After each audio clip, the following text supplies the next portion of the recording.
नापी कार्यालय पूर्ण रूपमा सञ्चालनमा कहिलेदेखि आएछ? हामी चाहिँ असोज 28 गतेदेखि चाहिँ नक्सा प्रिन्टर फिल्डबुक पहिलो फेजमा गऱ्यौँ।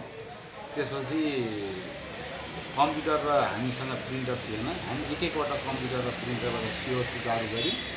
त्यसपछि हामी एक हप्तापछि पूर्ण रूपले हामी चाहिँ सबै हामीबाट हुने सेवा चाहिँ सबै सुचारू गऱ्यौँ, जसमा चाहिँ हामीलाई लम्बी नापिकाले 2टा कम्प्युटर उपलब्ध गराउनु भयो। तुलसीको नापीले 2टा, सल्यान नापिकाले एकवटा र रोल्पा नापिकाले 2वटा गरेर अहिले चाहिँ हामी त्यसरी सेवा प्रवाह गरेका छौँ। अरू चाहिँ म्यानेजमेन्टकै प्रोसेसमै छ।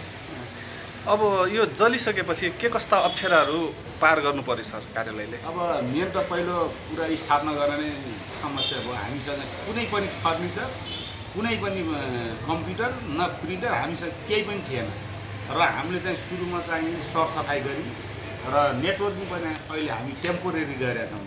बजेट छैन, टेम्पोरेरी एउटा मेन होल्डर राखेर त्यसबाट मल्टिप्लगबाट हामी काम गरिरहेका छौँ र पेन्टिङ पनि हामी अहिले उधारोमा गरेका छौँ सेवा गर्नलाई। अहिले चाहिँ र फर्निचरहरू चाहिँ मैले यताउति छेउछाउको कार्यालयबाट मागेको छु र अलिकति हामीसँग भूमि समस्या समाधान आएको टेबल कुर्सीहरू थियो, त्यो चाहिँ अहिले हाल खारेज हुनाले त्यहाँको फर्निचर ल्याएर अहिले काम गरिरहेको छ। कार्यालयमा चाहिँ के जले के बचे? मेरो कार्यालयमा सुरुमा त गाडी नै जल्यो, राम्रो गाडी थियो, बाइक जल्यो सरकारी।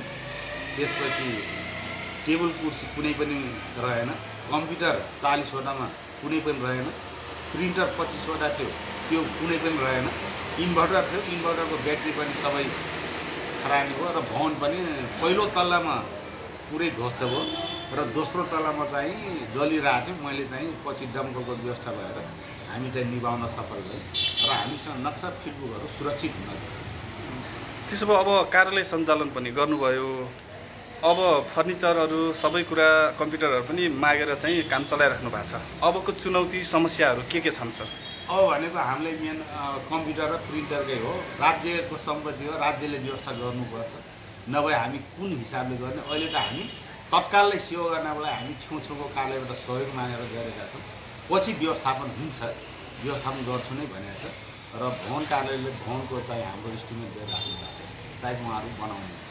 कति जति क्षति भएछ तपाईँको कार्यालय? हाम्रो टोटल गरेर लगभग 1,47 लाखको जति क्षति भएको छ।